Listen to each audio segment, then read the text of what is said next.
My name is Tony Byers. I'm the principal of the Grammond Park School in Cambridge.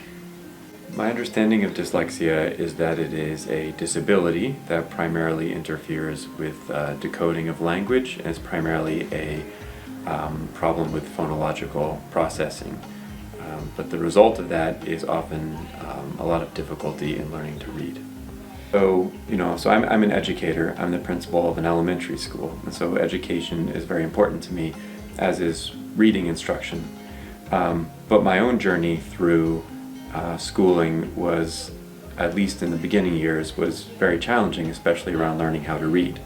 So I started kindergarten like everybody else, and in fact I had a twin brother, and everybody else was learning to read, and I was not. And this was an experience year after year. So kindergarten, first grade, second grade, third grade. So even in third grade, I did not know how to read.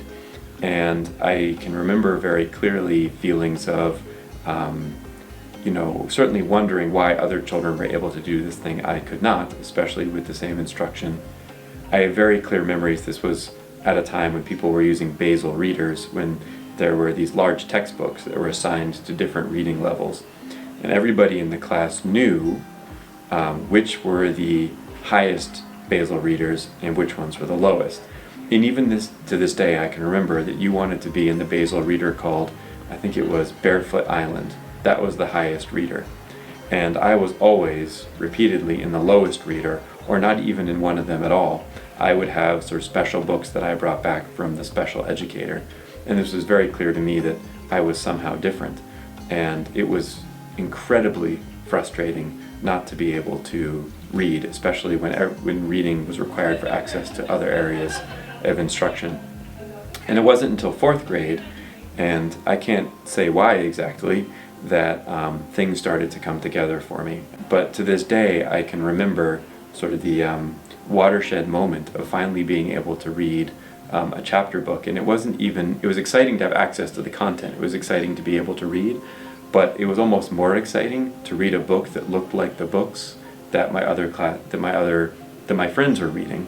And I have very strong memories of that.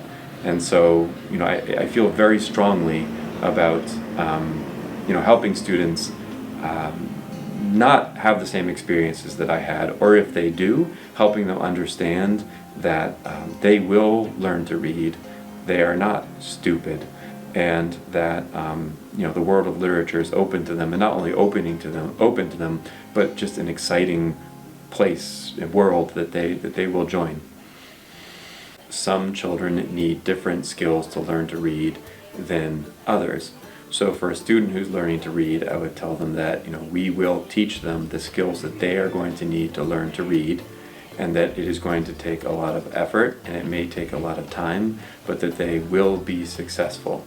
But while they're learning to read, they should still develop a love of books. So make sure that you're listening to audiobooks, that your parents are reading to you, because there's so much amazing things in the written word that I wouldn't want you to have to wait for so long to get access to it.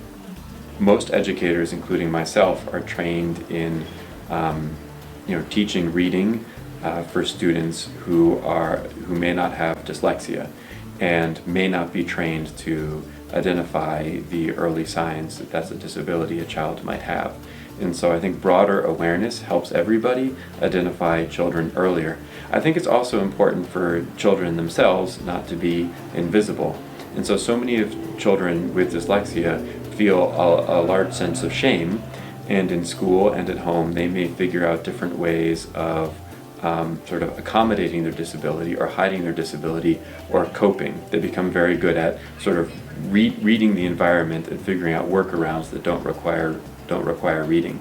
I think the more children who know that dyslexia exists and may explain their reading difficulties, and that there are people who know how to teach them to read with particular techniques, may feel less sort of alone or isolated and more empowered about their own disability.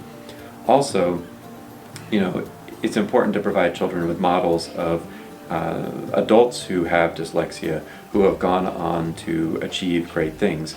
It is not a disability that at all limits what children can do in the future. And I think having these events that bring greater awareness to the disability, and to folks who have it, give children an opportunity to see that they are going to be successful.